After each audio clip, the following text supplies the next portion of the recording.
En el año 2042, la humanidad había alcanzado una nueva frontera, la colonización de la Luna. Comenzó como un pequeño puesto científico, una colaboración entre agencias espaciales y empresas privadas, pero con el tiempo la estación se convirtió en una base en toda regla. Bautizada como Luna 12, albergaba a cientos de científicos, ingenieros y astronautas, todos ellos centrados en impulsar la exploración humana del cosmos. En su mayor parte, el público estaba al corriente de los progresos de Luna 12. Los informes sobre nuevos avances tecnológicos y descubrimientos en la superficie lunar se habían convertido en noticia habitual en los medios de comunicación. Sin embargo, había algo que el público desconocía, algo que se había ocultado deliberadamente, incluso a los que trabajaban en el proyecto lunar. La base tenía un secreto, un proyecto clandestino que solo conocían unos pocos elegidos. Yo era uno de ellos. Mi nombre es Dra. Leah Carver, física especializada en astrobiología. Llevaba años trabajando con el equipo de investigación lunar, estudiando el potencial de la vida en entornos extremos. En 2042, me seleccionaron para una misión rodeada de misterio, tan secreta que ni siquiera mis colegas la conocían. La misión tenía que ver con un descubrimiento realizado en uno de los cráteres de la Luna, el cráter Shackleton, situado cerca del polo sur lunar.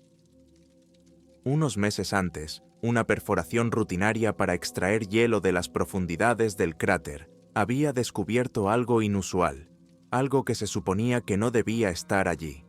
Un artefacto. El artefacto no estaba hecho por el hombre. Parecía ser de origen extraterrestre, enterrado bajo la superficie lunar. Por lo poco que me contaron, el objeto emitía señales débiles, señales que indicaban un nivel de sofisticación tecnológica superior a todo lo que habíamos visto hasta entonces. En cuanto se descubrió, el proyecto pasó a manos de una oscura rama de la Coalición Espacial Internacional, el proyecto Erebus.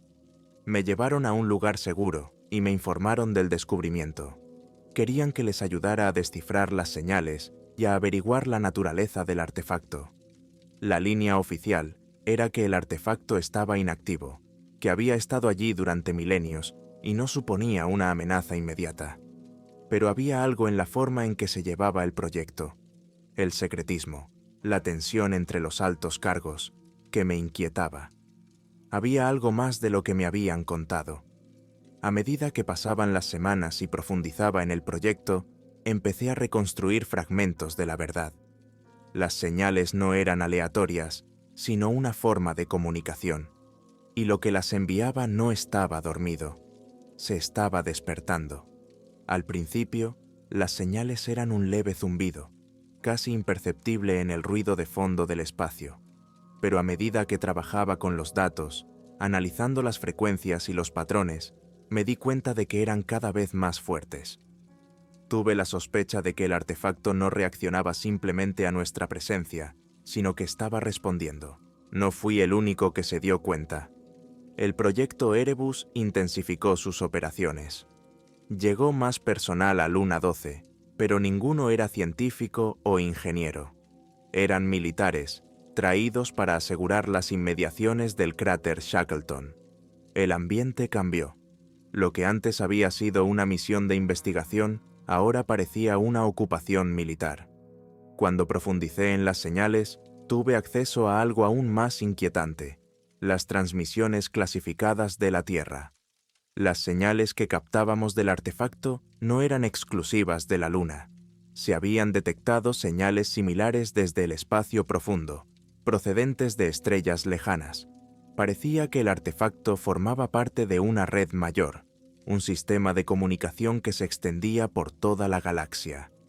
Pero el descubrimiento más aterrador llegó cuando decodificamos una parte de la señal. No era un mensaje, no exactamente. Era más bien un plano.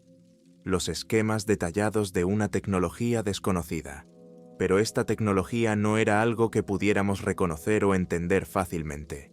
Los diseños eran extraños, con estructuras intrincadas y mecanismos que desafiaban la comprensión humana. Trabajamos sin descanso para dar sentido a los esquemas.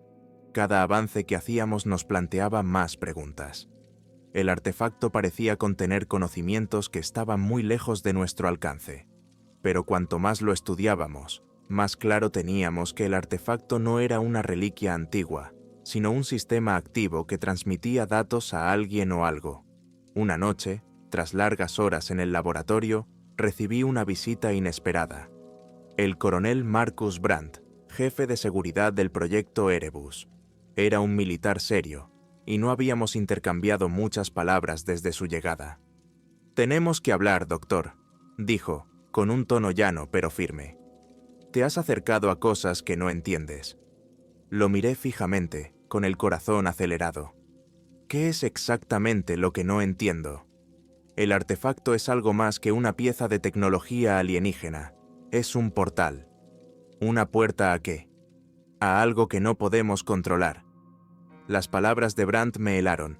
Me explicó que Erebus no era solo un proyecto de investigación, sino una operación diseñada para contener aquello a lo que el artefacto estuviera conectado. La presencia militar en la Luna no era solo para estudiar, sino para mantener algo a raya. Y entonces me contó la verdadera razón del secretismo. Las señales que habíamos estado captando no eran aleatorias. Eran advertencias. Advertencias de que algo se acercaba, algo antiguo, algo hostil. La revelación de Brandt me dejó tambaleándome. ¿Un portal? ¿Advertencias de algo hostil? Estaba más allá de lo que había imaginado. Pero no había terminado. El artefacto es parte de un sistema mayor, continuó Brandt. Lo conocemos desde hace décadas. A principios del siglo XX, cuando el Vaticano puso en marcha su división secreta de investigación astronómica, a la que llamaron Spécola Vaticana, establecieron el primer contacto con señales procedentes del espacio profundo. Al principio, pensaron que era algo divino, la prueba de un poder superior. Pero cuanto más descubrían, más se daban cuenta de que no era algo para adorar. Era algo que había que temer. Me quedé mirándole, sin habla. ¿El Vaticano? ¿Señales del espacio profundo? Las piezas del rompecabezas estaban encajando de la forma más inesperada. El Vaticano lleva años financiando proyectos secretos como Erebus, explicó Brandt. Trabajan con gobiernos y fuerzas militares de todo el mundo, intentando descifrar estas señales y rastrear los artefactos esparcidos por la galaxia. El proyecto lunar, Luna 12, es solo uno de muchos.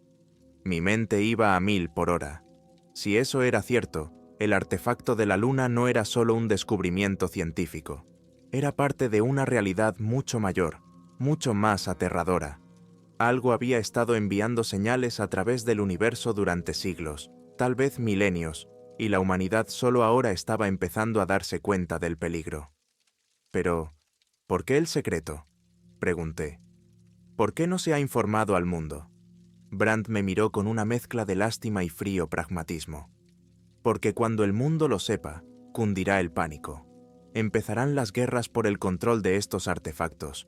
Y lo que es peor, las cosas de ahí fuera, lo que sea que esté escuchando, sabrán que nosotros también hemos estado escuchando. Los artefactos no solo nos envían señales, responden, emiten señales de vuelta a su origen. Se me heló la sangre. La idea de que estos artefactos pudieran estar transmitiendo nuestra presencia, nuestra ubicación exacta, era aterradora. Pero había más en la historia, y yo tenía que saber. ¿Y ahora qué?, pregunté, con la voz apenas por encima de un susurro.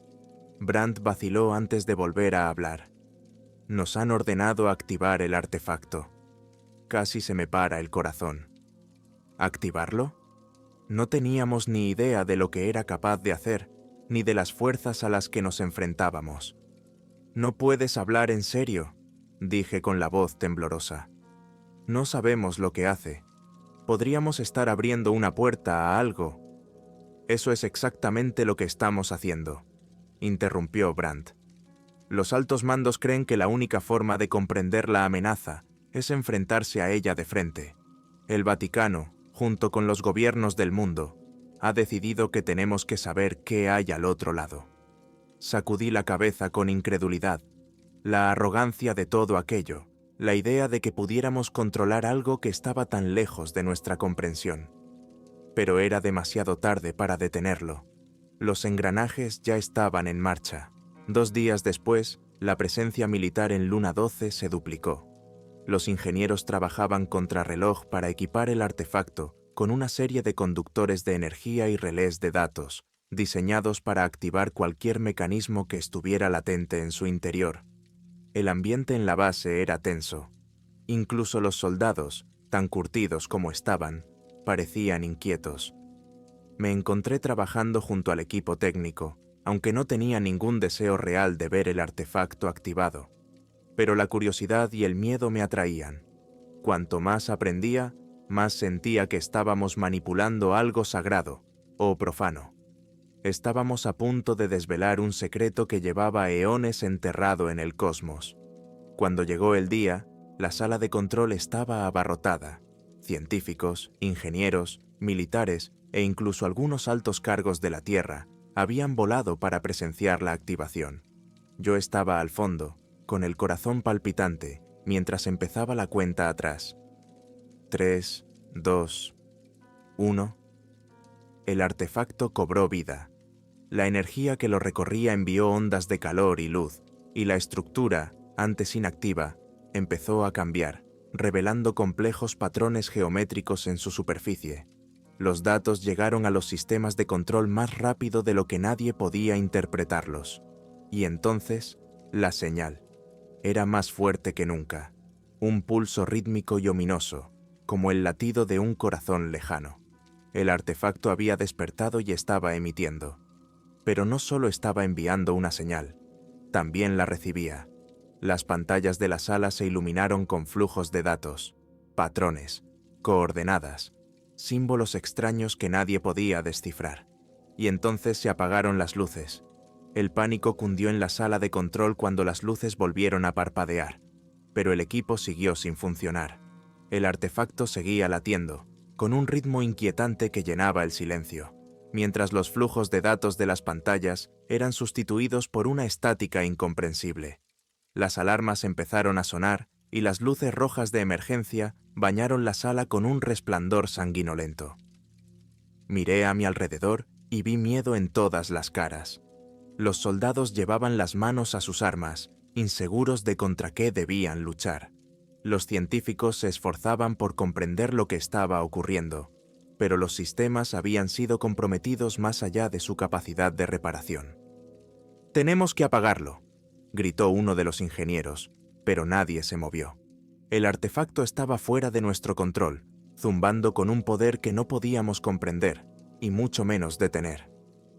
Me volví hacia Brandt, que permanecía inmóvil junto a la consola central. Su rostro, normalmente tan tranquilo y comedido, estaba pálido y empapado de sudor. «¿Esto es malo, verdad?», pregunté, sabiendo ya la respuesta.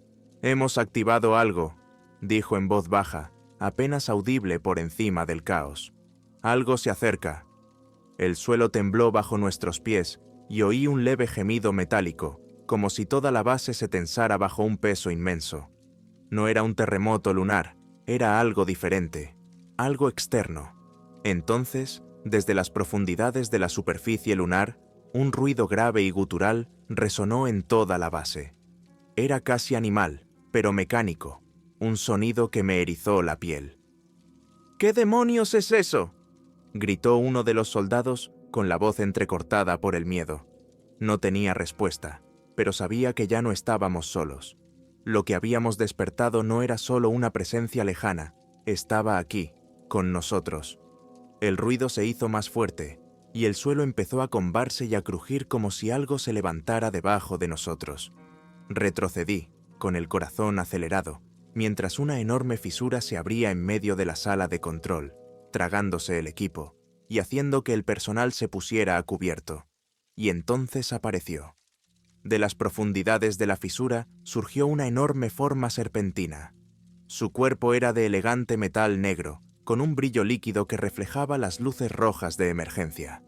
Su cabeza era como la de un dragón, con ojos de un azul antinatural y radiante, y sus enormes mandíbulas se abrían de par en par, mostrando hileras de dientes cerrados y cristalinos.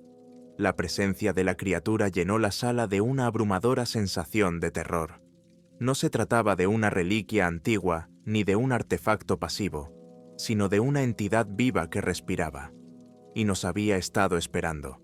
Los soldados abrieron fuego y sus balas rebotaron en la piel metálica de la criatura sin dejar ni un rasguño.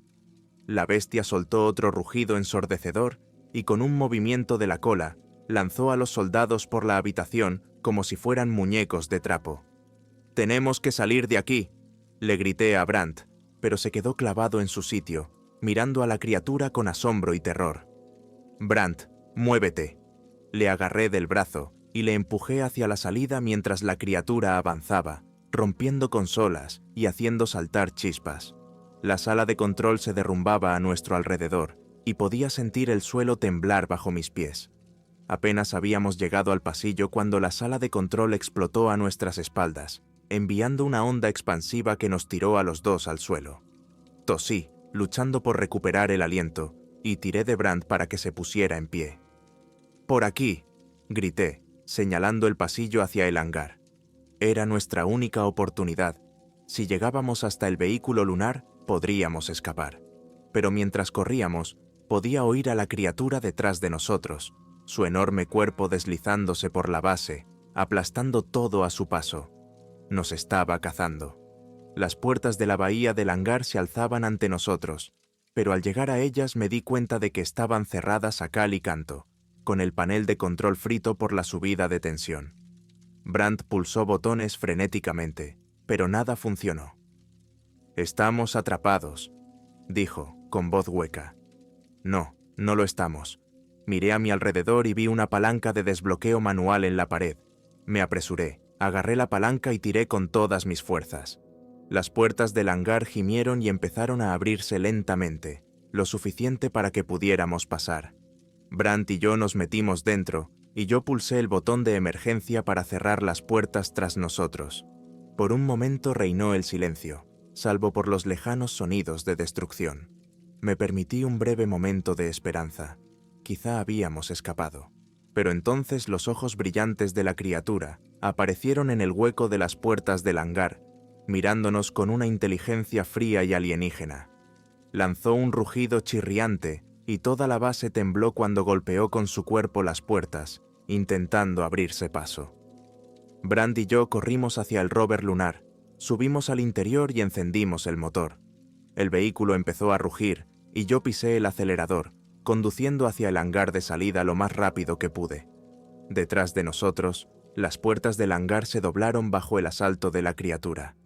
No aguantarían mucho más.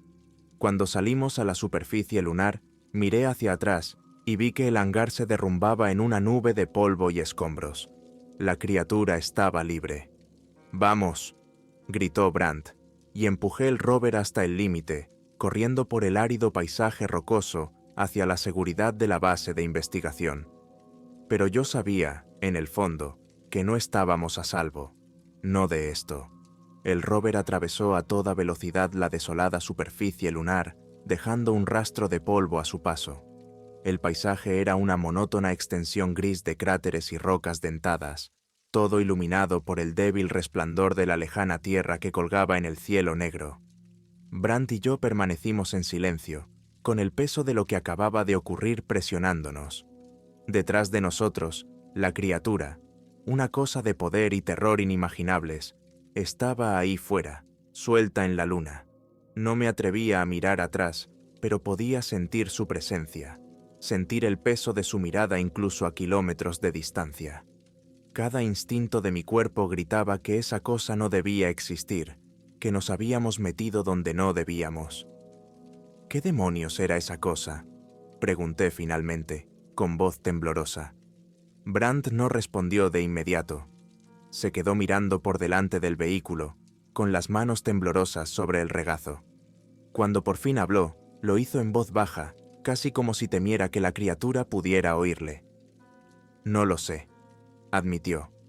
«Pero es más antiguo que todo lo que hemos conocido, más antiguo que la humanidad, más antiguo que este planeta, quizá incluso más antiguo que el propio tiempo». Sus palabras flotaron en el aire y sentí un frío pavor en los huesos. No se trataba solo de una extraña forma de vida alienígena con la que nos habíamos topado. Era algo mucho más antiguo y peligroso. No deberíamos haber bajado, murmuré. Brandt no discutió. Ambos sabíamos que habíamos desencadenado algo más allá de nuestra comprensión. Y ahora, la luna, una roca desolada y sin vida, se había convertido en el coto de caza de un monstruo que desafiaba toda explicación. El rover traqueteó y se sacudió al cruzar el escarpado terreno, y la base de investigación se fue abriendo paso poco a poco. Era el último refugio en esta roca dejada de la mano de Dios, el único lugar que aún albergaba alguna esperanza de supervivencia. ¿Crees que puede entrar?, pregunté, con la voz apenas por encima de un susurro. Brandt negó con la cabeza. No lo sé, pero no tenemos elección. Llegamos a la base y metimos el vehículo en la esclusa. Las pesadas puertas se cerraron tras nosotros con un sonoro clang y respiré aliviada cuando el sistema de presurización del rover se puso en marcha. Por un breve instante me permití albergar la esperanza de que hubiéramos escapado, pero esa esperanza duró poco. Cuando desembarcamos y entramos en la base, me di cuenta de algo escalofriante. La base estaba inquietantemente silenciosa. No había alarmas, ni charlas en la sala de control, ni señales de vida.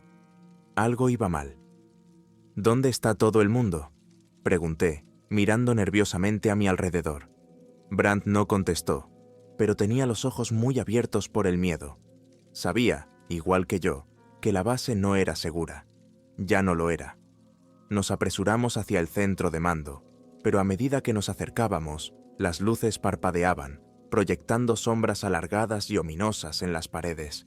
Sentía que el aire se enfriaba, que la temperatura descendía rápidamente. Algo estaba aquí. Algo ya había penetrado en la base. Entramos en la sala de control y me detuve en seco. La sala estaba destrozada. Las consolas estaban destrozadas. Los cables colgaban del techo como zarcillos y el suelo estaba resbaladizo por un líquido oscuro y viscoso. «Dios», susurró Brandt. Seguí su mirada hasta la esquina más alejada de la sala, donde los cuerpos de los tripulantes que quedaban yacían en una pila retorcida, con los rostros congelados en expresiones de horror. Lo que les había matado lo había hecho rápida y brutalmente, sin dejarles ninguna posibilidad de escapar. «Tenemos que salir de aquí», dije, con voz de pánico. Pero Brandt negó con la cabeza, señalando hacia la consola principal destrozada. «No hay salida. El sistema de comunicaciones ha sido destruido y las lanzaderas han desaparecido». «¿Cómo que no están?». «Sea lo que sea esa cosa», dijo, con voz temblorosa. «No es solo un depredador sin mente, es inteligente. Sabía cómo paralizarnos, cómo cortar cualquier posibilidad de escapar». Sentí que me invadía una oleada de náuseas. No se trataba solo de una criatura que nos cazaba para alimentarse. Era algo peor, algo con un propósito. Las luces volvieron a parpadear y oí un ruido sordo, como el gruñido lejano de una bestia. La criatura estaba cerca y venía a por nosotros. «Tenemos que escondernos», dije, agarrando a Brandt por el brazo. «No podemos luchar contra esta cosa, pero tal vez podamos esperar a que pase». Nos metimos en un almacén cercano, cerrando la pesada puerta metálica tras nosotros. La habitación era pequeña y estrecha, llena de estanterías con equipos y suministros. No era mucho, pero era todo lo que teníamos. Brandt se desplomó contra la pared, con el rostro pálido y empapado en sudor. Pude ver el miedo en sus ojos, el mismo miedo que yo sentía en mis entrañas. Estábamos atrapados, y la cosa de fuera no iba a parar hasta terminar lo que había empezado. El gruñido se hizo más fuerte, reverberando a través de las paredes como un tambor. La oía moverse por la base, buscándonos, con su enorme cuerpo rozando los pasillos metálicos. «No lo conseguiremos, ¿verdad?», preguntó Brandt, con voz apenas audible. No respondí. No hacía falta. Ambos sabíamos la verdad. La criatura estaba dentro y no había salida. La habitación se volvió más fría y sentí que el aire que nos rodeaba se endurecía, como si la presencia de la criatura deformara el espacio por el que se movía. Las paredes parecían temblar cuando se acercaba, y el gruñido que resonaba en la base me producía escalofríos. Brandt estaba acurrucado contra la pared, con los ojos fijos en la puerta, como si esperara que se abriera en cualquier momento. La idea de enfrentarme a aquella cosa, el antiguo monstruo que habíamos desatado sin saberlo, me parecía imposible. Era solo cuestión de tiempo que nos encontrara. Miré alrededor de la habitación, buscando desesperadamente algo, cualquier cosa, que pudiera ayudarnos a sobrevivir. Pero estábamos atrapados en un armario de una base lunar, sin armas, sin refuerzos y sin esperanza de escapar. La puerta sonó, y me quedé helado. El sonido de metal chirriando contra metal llenó el aire, y el gruñido se hizo más fuerte. Estaba fuera. Brandt cerró los ojos y murmuró algo en voz baja, tal vez una plegaria, pero yo sabía que ninguna plegaria nos salvaría ahora. Aquello estaba más allá de nuestra comprensión, más allá de cualquier cosa que pudiéramos detener. Se oyó un fuerte golpe cuando la puerta se dobló y la enorme sombra de la criatura apareció al otro lado. Podía sentir su hambre, su rabia. Era antigua, inteligente y llevaba milenios esperando este momento. La puerta se abrió de golpe y la criatura se nos echó encima. No era la forma bestial que esperaba. Su cuerpo se retorcía y se transformaba, cambiando constantemente, como una sombra líquida que cobra vida. Sus ojos, oscuros, vacíos e interminables, se clavaron en nosotros, y pude sentir cómo mi mente se desvanecía, se deshacía bajo su mirada. Brandt gritó y retrocedió hasta la esquina, pero no había a dónde ir. La criatura se movía despacio, deliberadamente, como si saboreara el miedo que flotaba en el aire. Me tambaleé hacia atrás, con el corazón latiéndome en el pecho. Tenía que haber una salida. Tenía que haber algo en lo que no hubiera pensado. Entonces caí en la cuenta, los controles ambientales. «Brandt», grité, agarrándolo del brazo y tirando de él hacia el panel de control de la pared. «Podemos despresurizar la habitación. Podemos». Pero era demasiado tarde. La criatura se abalanzó sobre nosotros, alargando su forma. Apenas tuve tiempo de reaccionar cuando golpeó a Brandt y sus miembros retorcidos lo envolvieron como una red de oscuridad. Su grito se interrumpió cuando la criatura lo arrastró hacia las sombras y su cuerpo desapareció en la oscuridad. Yo estaba solo. La criatura dirigió su mirada hacia mí y pude sentir su antiguo poder tirando de mi alma. No solo iba a matarme, iba a consumirme, mente y cuerpo. Pero no iba a permitirlo. Corrí hacia el panel de control y me temblaban las manos al pulsar los comandos para anular los controles ambientales. El aire de la sala empezó a diluirse y sentí cómo bajaba la presión. Me ardían los pulmones y la habitación empezó a dar vueltas, pero no me detuve.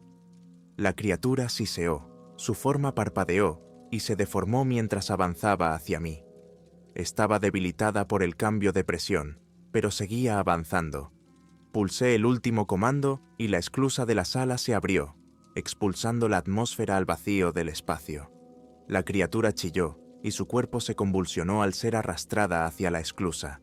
Me agarré a un estante cercano, aferrándome para salvar mi vida mientras la fuerza de la descompresión atravesaba la sala. Por un momento pensé que todo había terminado, que la criatura sería succionada hacia el vacío, pero se defendió, anclándose a las paredes con sus sombríos miembros. Sentía que el aire se me escapaba, que mi visión se oscurecía, pero me negaba a soltarme. Con un último y desesperado empujón, alcancé el botón de liberación de emergencia. La puerta de la esclusa se cerró de golpe y la criatura desapareció. Me desplomé en el suelo, jadeando mientras la sala se represurizaba lentamente. La criatura, la cosa antigua y monstruosa que nos había cazado, había desaparecido. Pero en el fondo sabía que no era el final. Había más secretos ocultos bajo la superficie de la luna, más poderes ancestrales que solo habíamos empezado a descubrir. Y en algún lugar, en el vacío, aquella criatura seguía esperando su oportunidad de regresar. Estaba vivo, pero nunca sería libre.